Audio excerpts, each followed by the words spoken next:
Descendants, The Rise of Red is a new Disney Plus original film, so today, let's see if it's worth your time. Hey everybody, my name's Justin here. I try to watch everything that hits theaters and on streaming services like Disney Plus. If you guys are like me, go ahead and hit that subscribe button down below and click that bell notification for more up-and-coming content. Descendants, The Rise of Red follows the daughter of Queen of Hearts and Chloe, daughter of Cinderella, as they team up to save Auradon by traveling back in time using the White Rabbit's pocket watch to stop an event that would cause grave consequences. I've seen the first 3 Descendants films many times. The music videos are always playing in my house, so I had to sit down and watch this movie with my family. And I do think that Descendants, The Rise of Red is the weakest of the 4 films, but still enjoyable. Kenny Ortega does not return to direct this movie, and most of the cast does not return either. We have Uma, who is now the principal of Auradon Prep. We also have the fairy godmother, who returned. Those are the only characters that I remember seeing within this movie. There is mention of the other characters and a really emotional tribute to Cameron Boyce's character, Carlos. I like exploring a different part of this world set within Descendants. We have Wonderland introduced in here. We have Rita Ora, who plays the Queen of Hearts very well, I might add, but we also have her daughter, who does not want to be like her mother at all, and that has some complications for their relationship. I think the beginning of the film did a great job exploring Wonderland. Even if it isn't the highlight of the movie, there was enough to see that Rita Ora really has a hold on her world, and her daughter wants nothing to do with all of that. The production design, the costume designs feel bigger than the previous 3 movies, and you really see that in the beginning of this film with Wonderland. There's some musical moments in there. You see Rita Ora as a villain full on in the beginning of this film, but I like seeing a different part of this world. But once we get to our bulk of the story, which involves the daughter of Cinderella, Cinderella is played by Brandy, who was also in a previous Cinderella movie, but there was a moment in the past between Rita Ora's character and Brandy as they dislike each other, and their daughters are going to go back in time to fix all of that. I did appreciate that this movie had some kind of time traveling aspect to it, because we got an in-depth look at what went wrong with that relationship. We had younger characters for Cinderella and the Queen of Hearts, and their daughters were able to interact with them and get an understanding of what they went through and why that relationship is so strained, and then who they are as a person. Ruby Rose Turner does a great job as a younger Queen of Hearts. She's very bubbly and has a lot of energy, which is vastly different than Rita Ora's performance for the Queen of Hearts. But looking at that relationship, you get to see how their daughters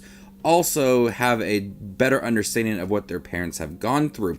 And I think that this middle half of the movie does a great job of expanding on that relationship and adding a lot of development to their characters, getting an understanding of who they are, what they have gone through. Cinderella is living with her evil stepmother, and so there's a lot of things that their children don't know about, but by going in the past, we're able to explore a lot of that, and the film does a great job of just adding more depth to these characters and try to have some of these emotional moments come out. I think the film doesn't take many risks, though. I think that this movie could have had some twists along the way. The ending was very sudden. I had to stop to see if there was any more time for this film, and it was about over, and I thought that the end didn't have this risk of trying to expand on the relationship and have some emotional moments to them, because it's very predictable about middle half of this film where they're going to go with it, and you hope that they would do something different to kind of have this twist to kind of throw everything off, but they play it very safe, and that's a big struggle for me. Is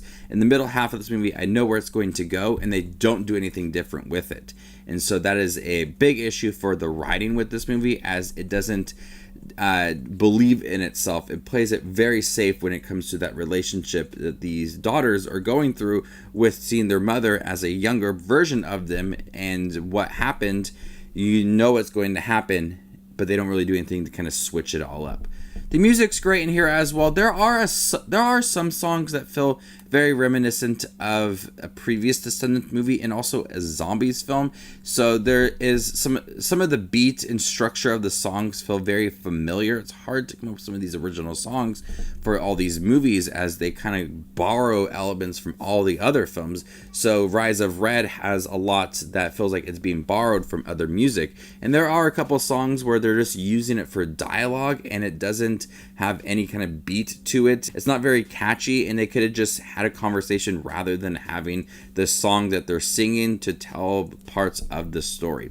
So some songs were very catchy. I don't think most of the songs are going to be as memorable as other songs from Descendants, but I think they did work. And the cast is really good in here as well. Kylie Cantrell and Malia Baker do a great job as the daughters. They're very different from their mothers, and they give each character a distinct personality to them. Rita Ora is really good as a villain. I was really surprised with this performance. She embodies a lot of the Queen of Hearts, yelling at everybody, demanding things from people. She's one of the better villains in the Descendants franchise. And it was nice to see King Charming and Cinderella return in here, even if their time was very brief within this film. You felt the impact of those characters. And you get a lot of younger versions of our villains like Hades and Maleficent. There's some problems with Rise of Red. It doesn't feel as memorable as the previous movies, and the songs are decent at best, but there are a lot of likable characters in here and a fun time travel aspect to it that stands apart from the previous 3 movies. The writing is a little bit bland in the middle half to the end of the movie, doesn't take many risks, and for that I think it is one of the more forgettable Descendants movies. The production value feels bigger than the previous movies, and the costumes look really great. You could tell that this was made for Disney Plus rather than Disney Channel. It looks vastly different from those previous 3 movies. So before I give you my score for Descendants Rise of Red, make sure to check out my channel. Here I do movie reviews, trailer actions, ranking videos, tier lists, all that fun movie related content that you see on YouTube. I do it all here, so hit that subscribe button to get it all in one spot. And if you'd like to see where Descendants The Rise of Red ranks amongst all the other 2024 releases I've seen this year, follow me on Letterboxd, and there you can find my ranking. I'm going to go ahead and give Descendants The Rise of Red a C+. Thank you guys for checking out my review for Descendants The Rise of Red. Have you guys seen it on Disney Plus? What'd you think about it? Let me know in the comment section down below, and stay tuned for more up and coming content like this. My name is Just Watches Movies, and you guys stay classy.